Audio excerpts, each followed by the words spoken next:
Aleluia. Capítulo 18, queridos, de Mateus.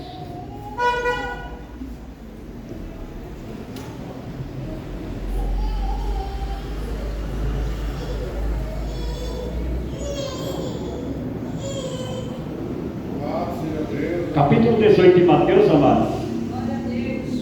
E o versículo 1, os irmãos acharam, irmãos?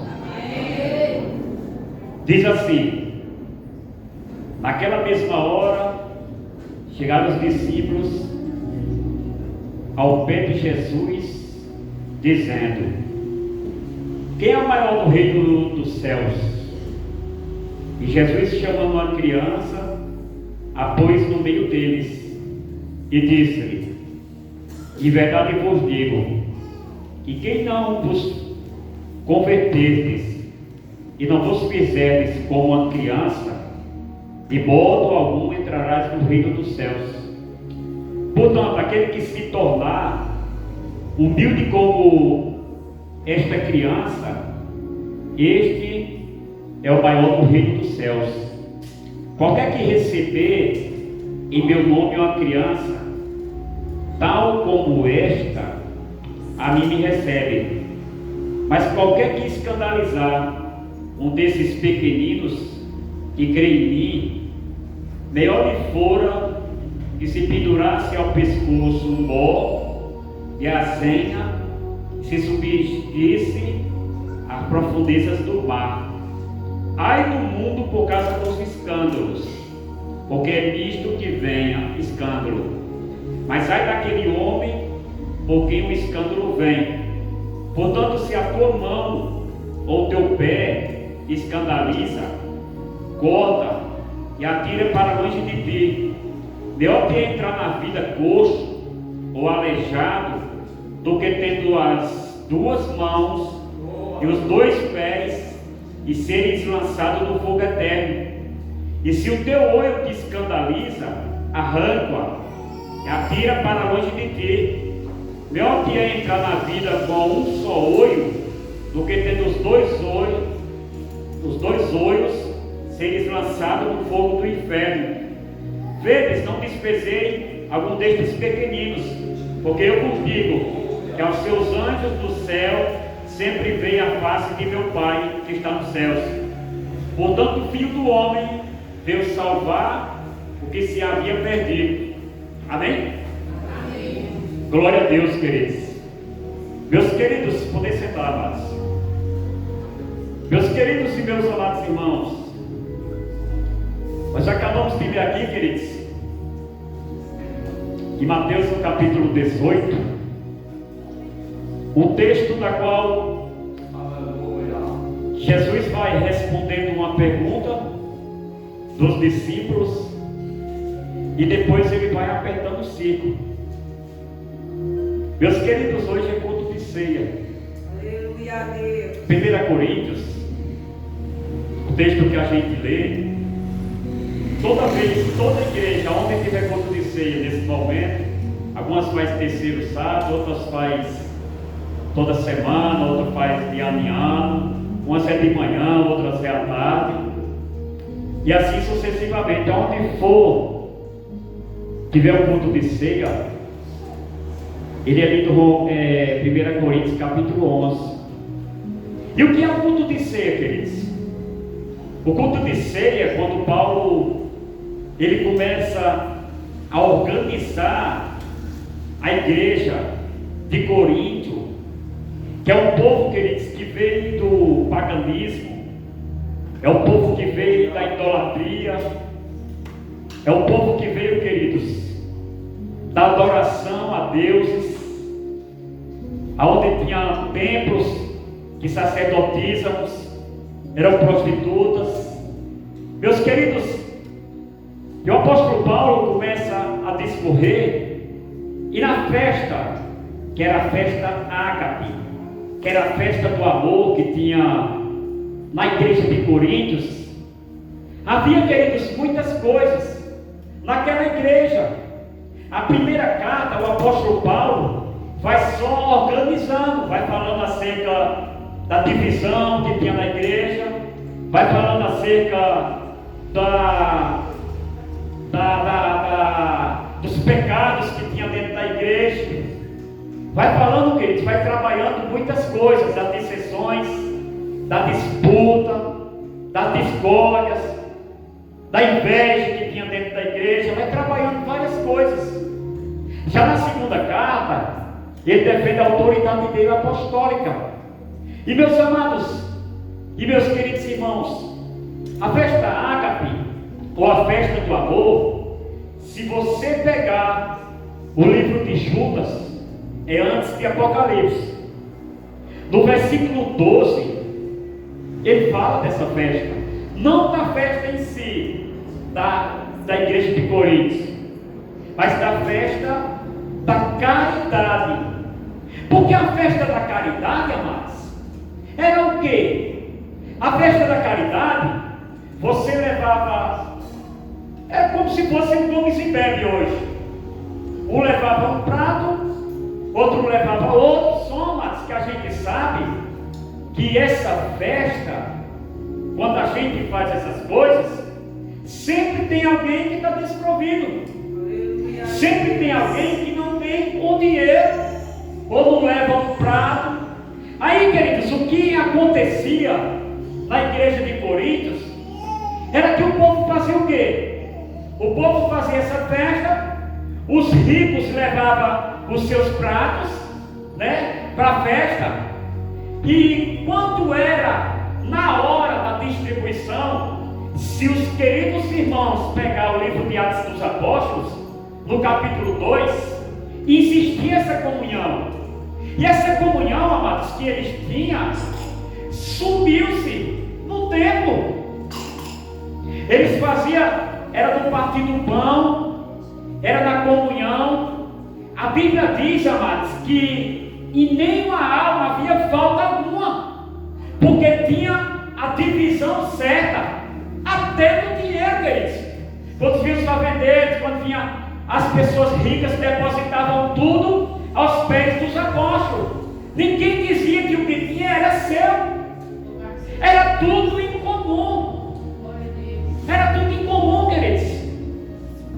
E Judas, falando lá do versículo 12, ele diz que tinha essa festa, e ele fala que essa festa, o pessoal se ajudava, era nuvem sem água, entendeu? Eram pessoas que estavam em treva.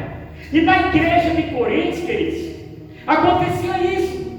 Acontecia, queridos, de um irmão rico entrar, e ali eles faziam como se fosse uma panelinha, ou só ele só com a família dele, e comia das suas iguarias que trazia, comia do bom e do melhor, e tinha pobres que passavam fome dentro da igreja. Pastor Cícero, tem pobre dentro da igreja? Tem.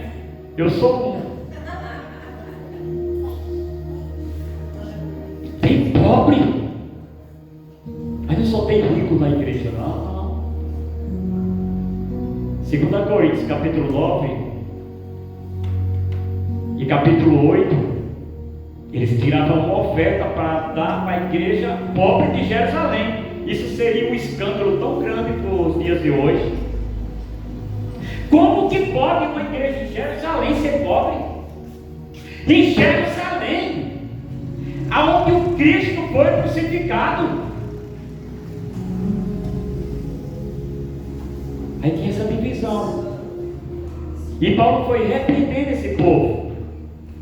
Paulo falava para esse povo que quando eles faziam aquela festa, depois daquela festa, aí era-se servida a ceia. E aquela festa que era uma festa de comunhão. Mas em vez de ser uma festa de comunhão, estava virando o quê? Em vez de ser uma comunhão, estava virando o quê? Estava virando uma divisão. Por que tinha essa divisão? Porque as pessoas se achavam superiores uma às outras. Essa igreja era problemática. Essa igreja, queridos, ela tinha todos os dons. Essa igreja ela era pastoreada por os melhores pastores. Igreja, queridos, que não depende do líder, depende da igreja, depende dela ter uma mudança, depende dela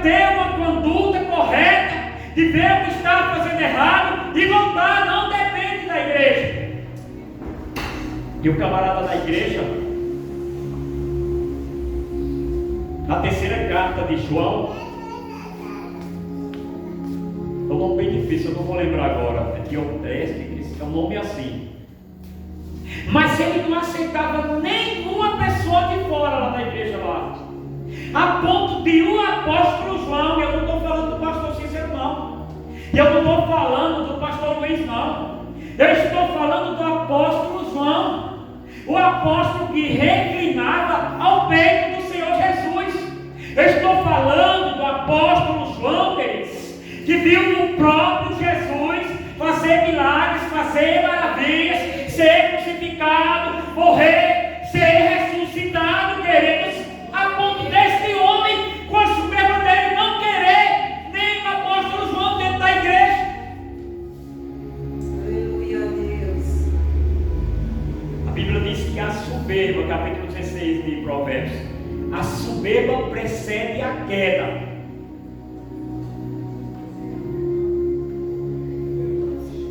Aí, queridos, nós pegamos esse texto aqui como base e nós vamos ver, amados, que aqui, queridos, onde que eu li aqui, há uma disputa, há uma questão no capítulo 9 de Marcos e no capítulo 9 de Lucas. Lucas vai falar bem pouco, por isso que é livro sinótico. O livro sinótico, um complementa o outro, um dá testemunho da mesma coisa que o outro viu. Isso é livro sinótico, são os evangelhos sinóticos. Mas Marcos, ele frisa mais um pouco. Mateus fala que os discípulos perguntaram, diz aqui no capítulo 18, e naquela mesma hora chegaram os discípulos ao pé de Jesus dizendo: quem é do reino dos céus? Quem é o maior do reino dos céus? Mas Marcos, querido, se você for ler o capítulo 9 de Marcos, você vai ver que Jesus ele estava andando por a Galileia, porque Jesus pregava naqueles territórios ali. E Jesus, ele está andando por a Galileia, e ele vai para Cafarnaum, que é o QG, que é o quartel-general, que é onde Jesus morava, que é onde a sogra de Pedro morava, que Jesus curou ela de uma enfermidade, de uma febre. Aí Marcos vai dizer lá que quando eles estavam dentro da casa, aí Jesus chega para eles. Aí Marcos já diz que é Jesus que pergunta para eles: o que é que vocês discutiam quando nós vimos no meio do caminho? Aí Marcos vai dizer que eles ficaram em silêncio, que eles ficaram calados, que talvez tivessem vergonha do que eles se arrazoavam entre si. E tudo indica, queridos, que pode ter sido João, Tiago e Pedro. Pedro, Tiago e João. Por quê, pastor? Vou te explicar por quê. Porque quando Jesus, Marcos vai falar isso e Mateus vai falar isso, quando Jesus estava no monte Ermo, não é no monte Tabor, no monte Ermo, diz a Bíblia que Jesus, quando ele está no monte e quando ele está orando, diz a Bíblia que ele se transfigura. Diz a Bíblia que aparece o resplendor, aparece uma luz, queridos. Os nossos corpos vão ser transformados. Este corpo aqui corrompido, esse tabernáculo que vai se desfazer, ele vai ser transformado. A Bíblia diz que vai ser um abrir e piscar de olho. Foi assim que aconteceu no Monte da Transfiguração. Quando Jesus estava ali, apareceu nada mais, nada menos ali. De quem apareceu lá, pastor? Quem apareceu lá foi Moisés e Elias. Aí quando estão os três lá, envolto, quando estão os três lá, vislumbrante daquela glória, porque você imagina com você, pega na sua cabeça agora, queridos, você imagina com você, se você está no seu quarto orando ali, aí de repente aparece um anjo, De repente aparece um resplendor no quarto, e de repente você olha, aí tem um camarada com mais de 2 metros de altura do seu lado, aquele resplendor. Imagina você como que você ficava, em estado de êxtase, sem acreditar no que estava acontecendo. Glória a Deus. Às vezes quando eu ia para monte,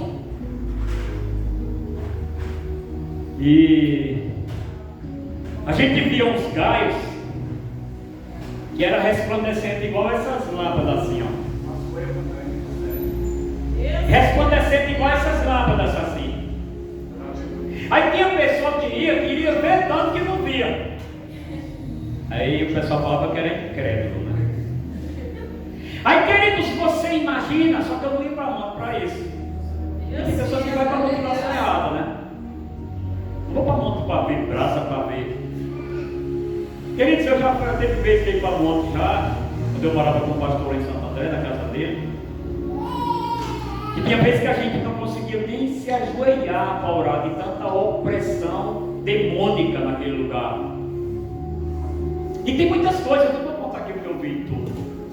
Mas tem muitas coisas que eu vi no monte. Mas, queridos, aí eles estavam lá, estava Jesus. Aí quem aparece? Aparece Moisés e Elias. Aí Pedro, queridos, como Pedro não poderia deixar de ser, Pedro toma a palavra e fala: Senhor, quer que nós fazemos uma cabana? Quer que nós fazemos uma tenda? Para que nós ficamos mais seguros aqui? Mas a Bíblia diz que eles não sabiam o que estava dizendo. Por que, queridos? É por isso que quando, queridos, em Atos dos Apóstolos, no capítulo 5 e o versículo 29, queridos, quando o Sinédrio vem prender, quando o Sinédrio vem perseguir os discípulos, quando eles tomam coça, queridos, quando eles são massacrados, quando eles, queridos, são judiados, queridos, quando eles são chicoteados, 39 chibatadas menos uma, queridos, que era o que exigia a lei. É por isso, queridos, que quando nós vemos, queridos, os discípulos, quando eles passavam por tudo isso, Jesus já tinha advertido a eles no capítulo 16, capítulo 14 de João. Jesus já havia advertido eles já. Jesus já tinha falado para Pedro, depois que ressuscitou, que quando ele era jovem, ele ia para onde ele queria, mas quando ele fosse mais velho, ele ia para onde ele não desejava ir. É por isso que quando ele estava lá, amados, diante do Sinédrio, diante dos religiosos da época, diante daqueles que tinham o poder de tirar a vida deles e de dar a vida a eles, mas eles não se calavam não. Eles diziam: vê se é razoável entre si, mais importa obedecer a Deus do que aos homens. Nós não vamos se calar. A igreja não pode se calar, queridos.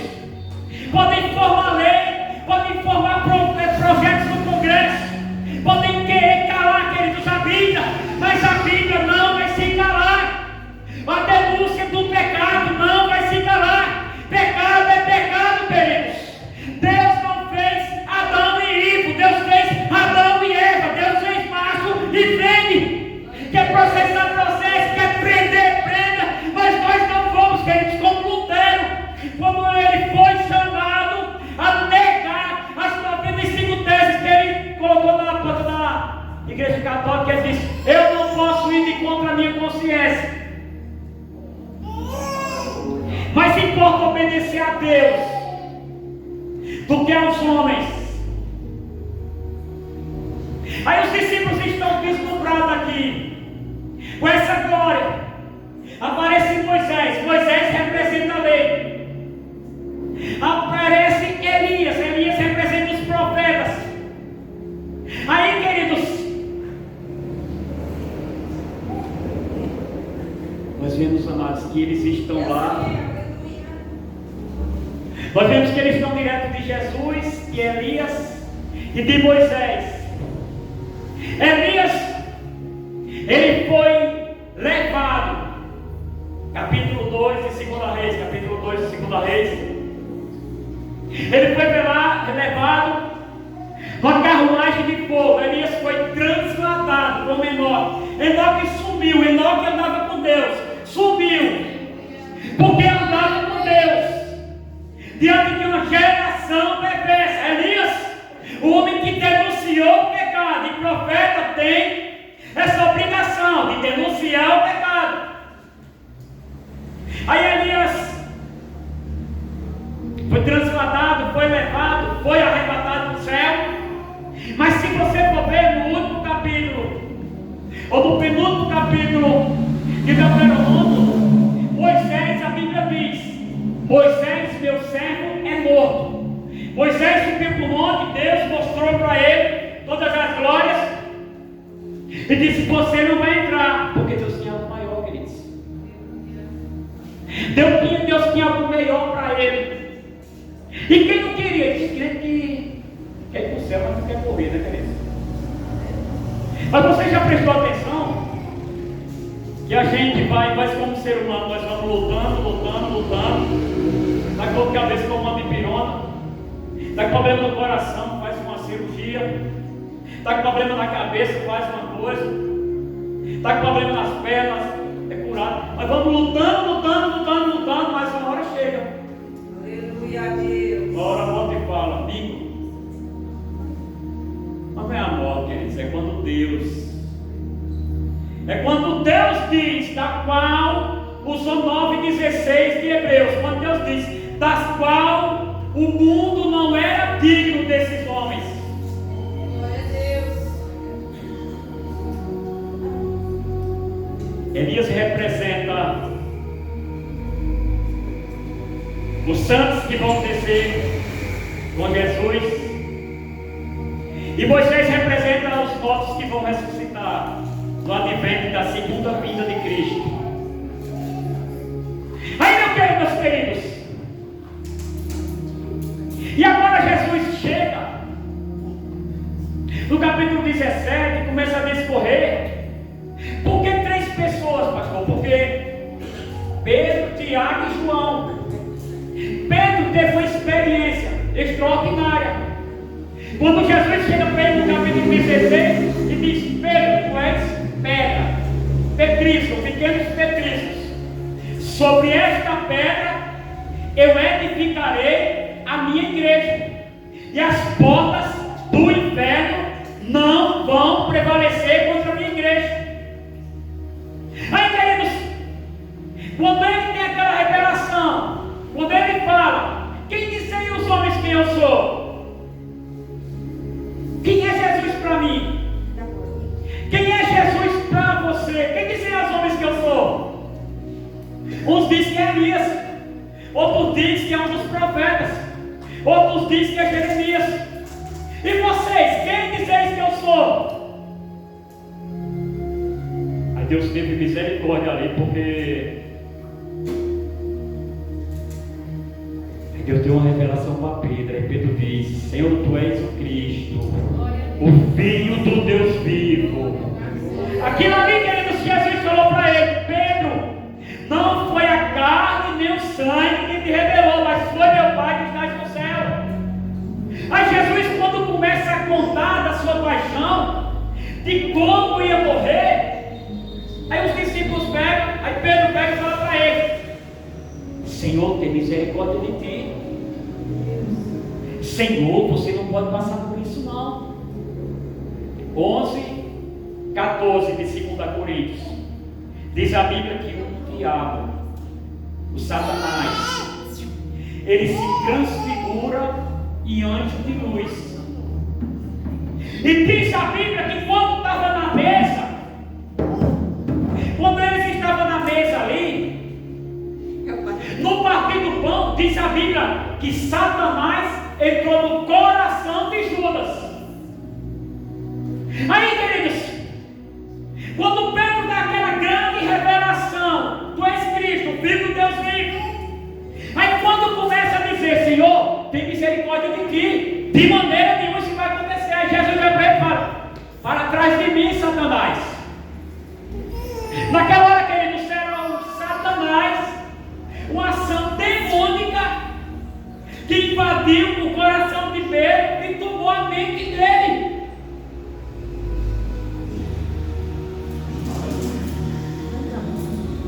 Aí no capítulo 17 eles vão decorrendo. E quando chega no capítulo 18, mas aí depois dessa transfiguração, quando ele desce do monte lá, e Marcos vai frisar mais detalhadamente um pouco, e diz que lá embaixo, enquanto tinha 9 embaixo, tinha 3 em cima do monte com Jesus. E aí, aqueles 9 estavam disputando com os escribas e com os fariseus, com os religiosos, e tinha uma criança enfermeiramente endemoniada, sofrendo. Quando Jesus desce ali, aí tem aqueles lá discutindo sobre isso aí, não tendo autoridade para expulsar o demônio. Aí quando Jesus desce, Jesus diz: essa casta não sai, porque há demônios, queridos, há anjos. Você sabia que há anjos que se encontram em cadeias da escuridão? Quando Satanás caiu, capítulo 12 de Apocalipse, quando Satanás caiu, levou uma terça parte dos anjos com ele. Esses anjos se transformaram em demônio, espíritos caídos. Aí tem anjos, queridos. E Pedro vai falar isso aí no capítulo 2 de 2 Pedro.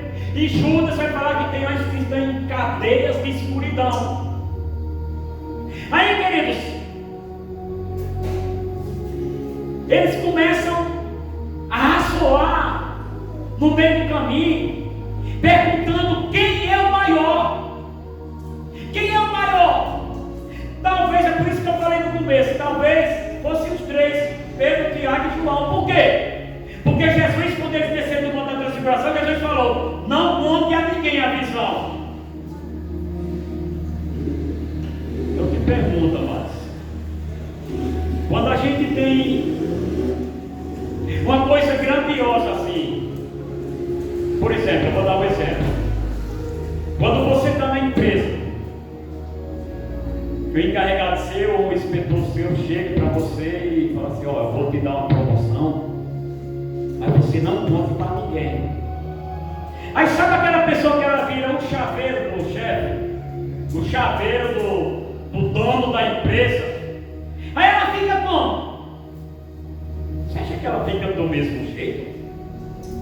Você acha que ela senta, por exemplo, vai colocar uma pessoa como encarregada na empresa? Você acha que ela já vai começar a mudar já? Ela já vai começar a ver, já os camaradas que eram amigos dela já vai começar a apoiar. Não pode ver nada de fofoca. Está sempre sorrindo de tudo que o dono da empresa fala. Acaba contou uma piada tão miserável que não tem graça nenhuma, mas tem que estar sorrindo. É verdade, é verdade. Aí fica nesse negócio. Os discípulos, queridos, eles talvez por ter essa vislumbrante visão lá de Moisés e Elias, talvez eles começaram a se arrazoar e sentir: quem é o maior no reino de Deus, no reino dos céus? Aí diz a Bíblia que Jesus pega uma criança. Capítulo 19 de Mateus vai dizer que quando os pais traziam as crianças para abençoar, os discípulos ficavam tirando as crianças. Jesus ficou bravo. Jesus disse: não mexa com as criancinhas, não impeçais, deixa os tais de mim, porque dos tais pertence o reino de Deus. Aí Jesus pega aquela criança e puxa para o meio. A criança na cultura judaica era desprezível, A criança, ela era só observada, mas ela não tinha valor quase algum. Já viu, pastor, na renovação, quando tinha lá no Ceará? Já foi para a renovação, pastor? Na renovação, quando nós íamos, que é a festa que eles fazem lá, que é do Nordeste aqui, sabe? Aí eu ficava bravo quando eu era criança, porque primeiro eram os homens, aí tinha bolacha com refrigerante, um pedacinho de bolo, negócio, aí primeiro os homens iam. Aí depois as mulheres iam, aí por último era nós, as crianças. Aí quando chegava lá, botava uma bacia de bolacha desse tamanho, dava um segundo, todo mundo pegava a bolacha, jogava a bacia por um lado na cabeça do outro. Criança é sempre assim. Talvez, queridos, vou trazer uma informação para vocês aqui. Talvez essa criança que Jesus pegou, os historiadores, historista bíblica, talvez essa criança era Inácio de Antioquia, que depois essa criança cresceu e ela foi um mártir, morreu por nome de Jesus Cristo. Aí Jesus pega, puxa essa criança, aí diz: está vendo essa criança aqui? O maior no reino do céu é quem se tornar como essa criança. Se vocês não se converter e não se tornar como essa criança, não pode ver, não pode entrar no reino dos céus. Queridos, quando ele pega a criança, uma criança ela é humilde. Uma criança, quando Jesus pegou ele, Marcos vai falar lá, vai lá em Marcos 9 lá, vai falar que Jesus tomou no braço a criança. Quando Jesus chamou a criança e colocou no meio dela, ela obedeceu. Queridos, antes da criança conhecer o egoísmo, conhecer tudo que você pensa no mundo, ela é humilde. Uma criança, queridos, ela é dependente do pai. Deixa uma criança de 5 anos só no apartamento seu, na sua casa. Fala assim: ó, a carne está na geladeira, não sei o que está lá, não sei o que está lá, o arroz está lá, você faz. Você acha que ela vai fazer? Não, ela é dependente. Jesus toma essa criança para mostrar que a atitude da criança é de humildade. É o primeiro ponto, humildade. A Bíblia diz, como eu falei já, que a soberba precede a queda. Da soberba, queridos, capítulo 28 de Ezequiel, diz que Satanás, quando ele estava lá, quando ele era o querubim ungido, diz a Bíblia que a soberba subiu no coração dele e ele caiu. Queridos, Nabucodonosor, com a sua soberba, ele foi, virou animal. Deus transformou o coração dele em animal e ele foi comer capim. Um dos reis mais poderosos da época, o rei da Babilônia. Herodes Agripa, no capítulo 12, diz a Bíblia que ele pegou para si a glória que é de Deus, morreu comido de bicho, queridos. A soberba, queridos, não combina com o cristão. Aquele que não se converteu. O que é se converter? É eu mudar de rota, é dar uma 180 graus, é estar por um caminho e dizer: este caminho aqui está errado. O GPS, queridos, quando chega em algum lugar, ele calcula a rota. Entrou em alguma área perigosa, ele calcula a rota e vai voltar. Assim Jesus estava dizendo para os discípulos, e não estava falando para os fariseus, não. O público nesse momento aqui, Marcos diz que é dentro da casa, é para os discípulos.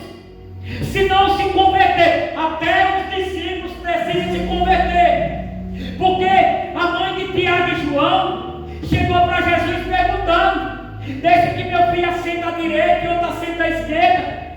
Jesus repreendeu ela, não sabia nem o que ele estava dizendo, porque o ser humano, querido, é carente disso. O maior, queridos, é o que está sendo servido. O maior, queridos, é aquele que chega. O maior é aquele que chega com dinheiro, aquele que tem poder aquisitivo. No mundo, o maior está aí. No reino de Deus, o mais desprezível, o mais humilde. O que é humildade, pastor? Humildade não é eu falar tudo errado. É, irmão, vai. Humildade não é isso. Humildade não é roupa. E para a igreja que traz todo rasgado. O Lando é tão humilde. Humildade não é eu que estou falando que eu sou humilde. Como eu sou humilde, louvado seja eu. Humildade não é isso. Humildade, queridos, é quando eu E Jesus começou a bem-aventurança no capítulo 5 falando isso aí. Humildade quando eu reconheci que de mim mesmo eu não tenho nada, eu sou dependente de Deus. Tudo que eu tenho, tudo que eu consegui, toda a minha eloquência, todo o meu conhecimento, tudo advém de Deus. É uma dependência de Deus, como uma criança depende do pai. E ele fala, queridos, ele começa a discorrer e ele fala: se a tua mão te faz pecar, se os teus pés te faz pecar, arranca. O que é que eu tenho que fazer, pastor? Jesus está mandando eu fazer uma cirurgia, uma amputação? Não. Ele está dizendo, queridos, que com o pecado você tem que ser radical. Você tem que ser radical com aquilo. Os pés que faz andar no mundo, as mãos que apalpam, os olhos que vê o que não vê. O que é que tem te impedido? O que é que tem te impedido de nós andarmos em santidade com Deus? Essa mesa está posta aqui. Paulo disse que quando aqueles coríntios se ajuntavam para ser piores ainda, porque não discerniam o corpo do Senhor. O ajuntamento aqui, queridos, não é um alimento material. Você não vai participar da ceia aqui e você vai sair saciado com a barriga cheia, não. É um alimento espiritual. Você vai participar do corpo e do sangue do Senhor, que simbolicamente simboliza o pão, simboliza o corpo, e o suco de uva simboliza o vinho, o sangue de Jesus. É para que você venha ter comunhão. É para que você venha, queridos, a ceia do Senhor, como eu já falei já, ela aponta para o passado, ela aponta que Jesus morreu na cruz do Calvário, porque Deus amou o mundo de tal maneira que deu seu Filho para que todo aquele que nele crê não pereça, mas tenha a vida eterna. Aponta para o presente, para mim ter comunhão com Cristo e com os irmãos, e aponta para o futuro. Não bebereis desse cálice até que nós se assentamos na mesa de Abraão, Isaac e Jacó. Aí Jesus fala para os discípulos: melhor é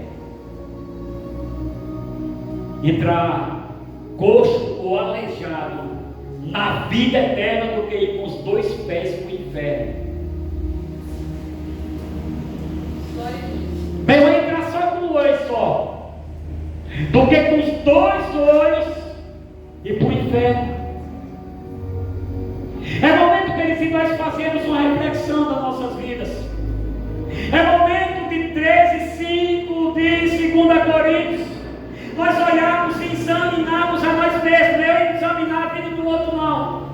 Não é examinar a vida da minha esposa, não. É olhar para dentro de mim.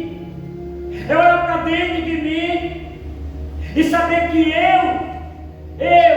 a minha salvação, queridos, é individual. Sabe, marido, se pode salvar sua esposa? Esposa, sabe se pode salvar seu marido? Não.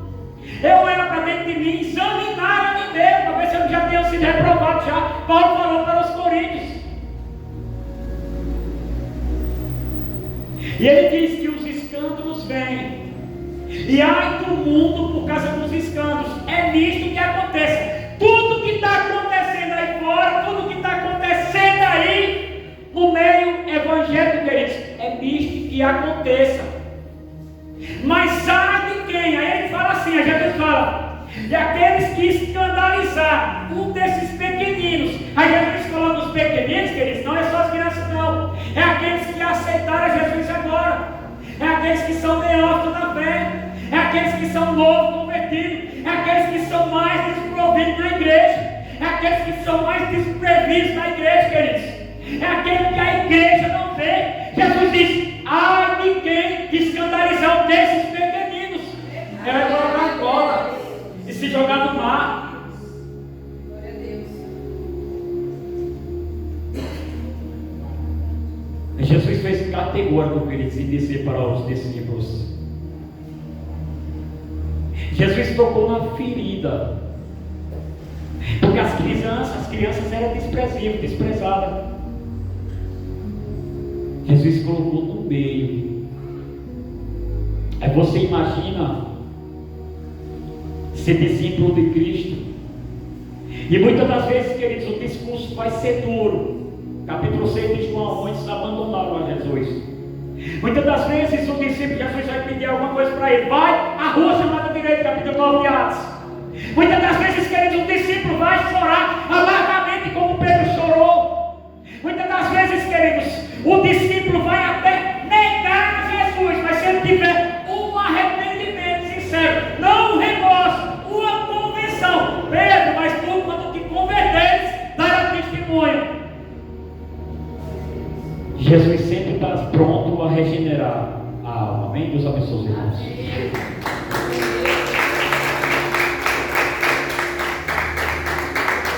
Glória a Deus, aleluia. Deus abençoe para vocês. Essa mensagem, né? Glória a Deus. Eu estou aqui lembrando das pessoas que têm condições de vir para ceia, a igreja não vem. E eu fico preocupado, sabe por quê? Porque vai surgir coisa ruim na vida dessa pessoa e amanhã ele vem colocar a culpa na igreja, vem colocar a culpa do pastor que não ensinou a ele. Ele que não aprendeu, tem responsabilidade com as coisas de Deus. Porque se eu dizer para vocês que se eu tenho condições de vir para a igreja e eu não venho, a Bíblia diz que aquele que sabe fazer o bem não faz, está pecando. Se eu sei que até a igreja e eu endureço meu coração para não vir, eu estou pecando. E só é difícil, sabe por quê? Porque a mulher desse camarada, ou se for vice-versa, vai sofrer por uma coisa que ela não deveria sofrer, mas por causa que é junto, mas sofreu os dois juntos, um paga o preço por causa do outro. Com muitas coisas que acontecem, um paga o preço por causa do outro, tá, os dois juntos. Aí depois não vai bem, vai dar problema, né? E depois não tem como a pessoa se desculpar, porque no reino de Deus o que nós temos que fazer é pedir perdão a Ele. E as pessoas muitas vezes não querem pedir perdão a Deus, ou seja, quer ser inteligente. Isso não é inteligência, isso é maior por isso do mundo que o homem faz, que o ser humano faz, virar as costas para Deus, achando que ele pode se virar sozinho. Não foi falado na situação de uma criança.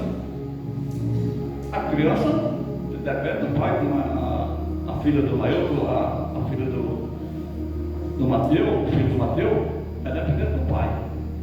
E você somos dependentes de Deus. Não podemos dar uma inteligente, que o Senhor diz na sua palavra: aquele que quer ganhar a sua alma perde, mas aquele que perder a sua alma para outro inimigo ganhará. Então como é que se ganha? Vindo à casa de Deus. Quando você não vem à casa de Deus, você perde muito. Agora aquele que tem seu trabalho e não pode nem, é outra coisa. Deus vai contar, porque Ele sabe que você está numa jornada difícil, está numa dificuldade difícil. O Senhor sabe, Ele até está orando ali na sua casa, pedindo perdão, desculpa, porque não pode estar. Deus vê isso aí também, e a gente também vê.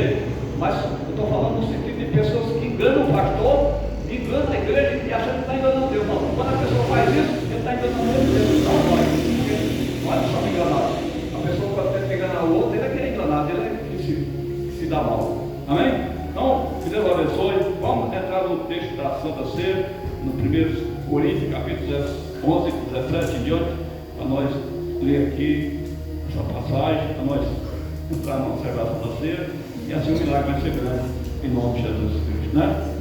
Isso é muito bom. A palavra de Deus, ela nos ensina nós chegar mais perto de Deus, que é para isso estamos nessa noite comemorando a morte do Senhor até que Ele venha. Então Ele vai vir buscar a igreja remida e lavada no seu sangue, e nós somos a igreja de Cristo. A igreja de Cristo, ela tem que estar pura, ela tem que estar sadia.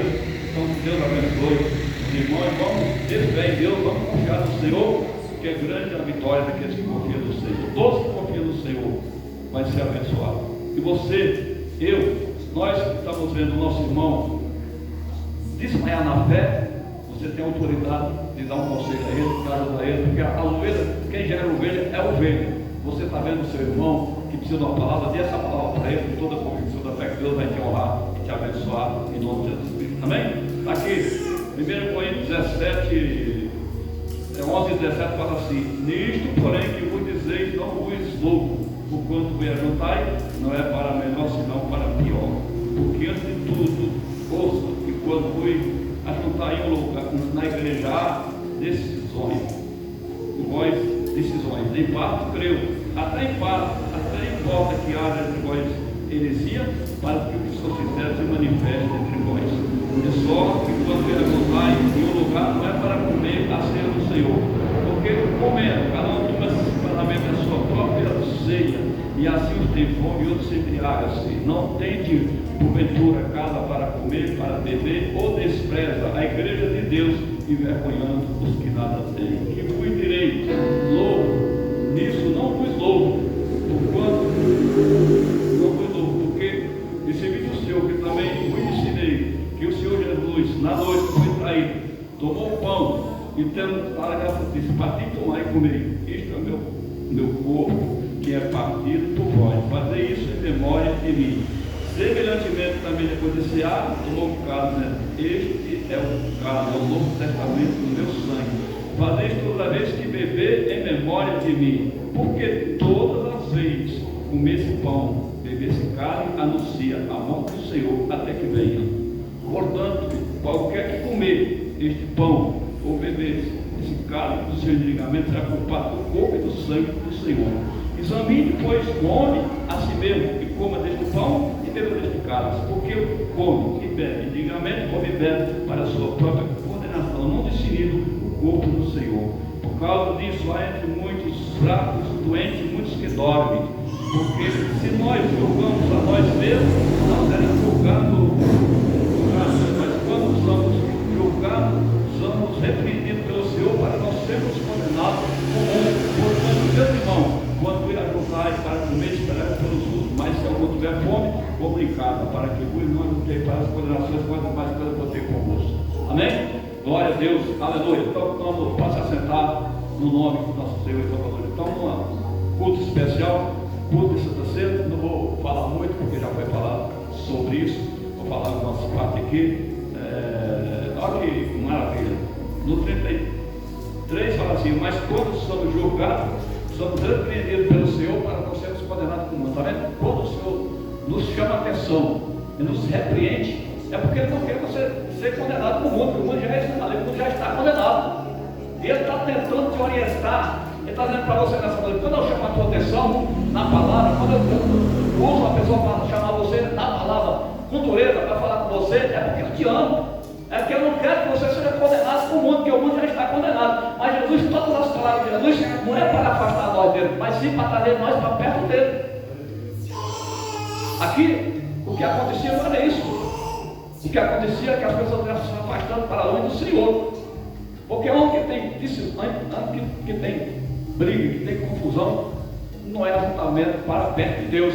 Mas onde que tem união e paz, e consagração e bênção, isso é chegar perto do Senhor. Que isso é o papel da igreja, é transformar. Então por isso que Paulo diz: não louvo nisso que está acontecendo na igreja de Corinto, porque está acontecendo coisas absurdas, coisas que não é real, coisas que não era para acontecer numa reunião do povo de Deus, não era para acontecer em um lugar onde se reúne para adorar a Deus. Onde se reúne para adorar a Deus, tem que acontecer maravilhas e bênçãos, que é isso que fala a palavra de Deus. Então, por isso que Paulo falou isso e fala isso. Né? Então, a igreja estava precisando de um conselho e houve um conselho. Daí Paulo chega no 23 e fala: porque recebi do Senhor, que também vos ensinei que o Senhor na noite foi traído, levantando o pão, deu graça, para tomar e comer, isso é meu corpo que é partido por vós. Então, Paulo agora diz: eu estou dando para vocês o que eu recebi do Senhor. Então ele está dizendo: eu estou passando para vocês o ensinamento que eu recebi da parte de Cristo. Então, o que a igreja tem que passar para o povo é o que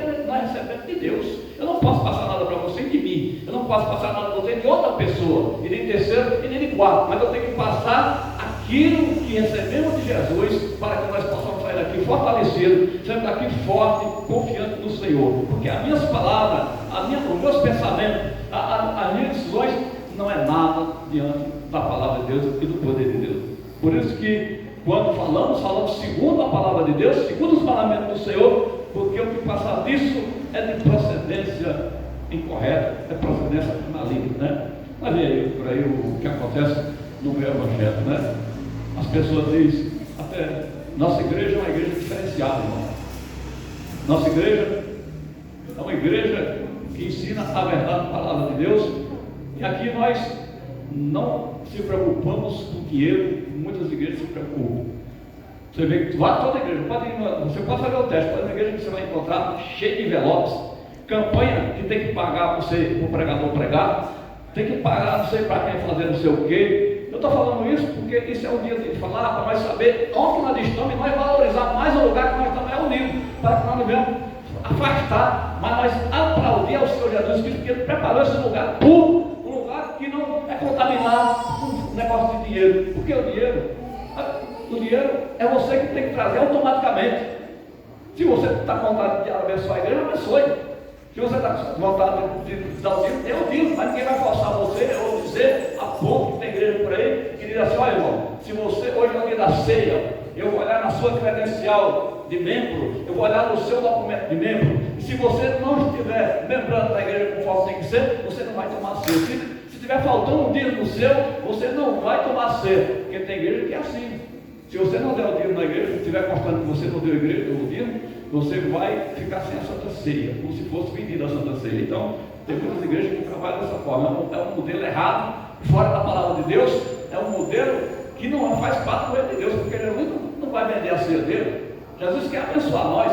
E se o coitado que era para lá, não tem dinheiro para lá, está desempregado, não tem emprego, não tem nada, ele vem na igreja pedindo a Deus para abrir a porta de emprego. Vem aqui pedir a Deus para ter misericórdia dele e contar a história dele. Aí uma pessoa dessa vai ter condições de ajudar a igreja? Não. E se não tem condições, não vamos expulsar a pessoa da igreja porque não tem condições. Não vamos dizer que ele é do diabo porque não tem condições. Não, vamos abraçar ele. Irmão, você está precisando de alguma coisa? Vamos ajudar ele, vamos tentar ajudar ele, para ele levantar a autoestima e para ele conseguir alcançar os seus objetivos. A igreja de Deus é essa, tem que fazer isso na igreja. Isso é o papel da igreja. Isso é o que tem que fazer. Porque é isso que Jesus esperava. E é isso que a igreja de hoje tem que fazer, é isso que a igreja verdadeira na terra hoje tem que fazer. Essa palavra se cumpre no mundo de hoje, na situação de hoje, que as pessoas realmente eram dessa forma. Tem lugar por aí que a ceia não é essa ceia que nós estamos seguindo, o manjar, o suco de uva, que vai ser orado, que vai transformar no sangue de Cristo, e o pão vai ser levantado, e vai se transformar na casa de Cristo. Não, tem lugar por aí que é comida bastante, porque segue as tradições, segue tudo errado. Porque quer chamar, porque eles nasciam da Santa Ceia, eles querem levantar o máximo de dinheiro possível que puder levantar. Eles querem levantar muitos bens materiais. Eles querem levantar o que? Diz: olha, a Santa Ceia vai trazer uma farda de arroz, vou trazer um fardo de Coca-Cola, outro vai trazer aquilo. Então eles aproveitam as pessoas que não entendem a palavra de Deus para levantar dinheiro, levantar bem material e riqueza. Mas a igreja verdadeira não é nada disso. Nós estamos aqui para te apresentar o poder de Deus e a graça do Senhor, como está escrito aqui, né?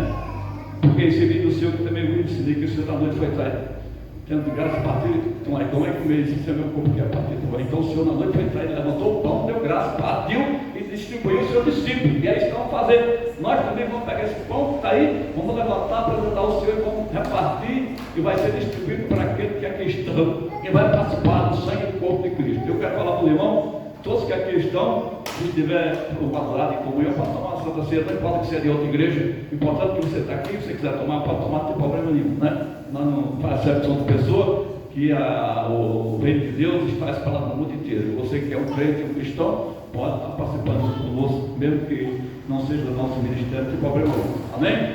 Glória a Deus, aleluia.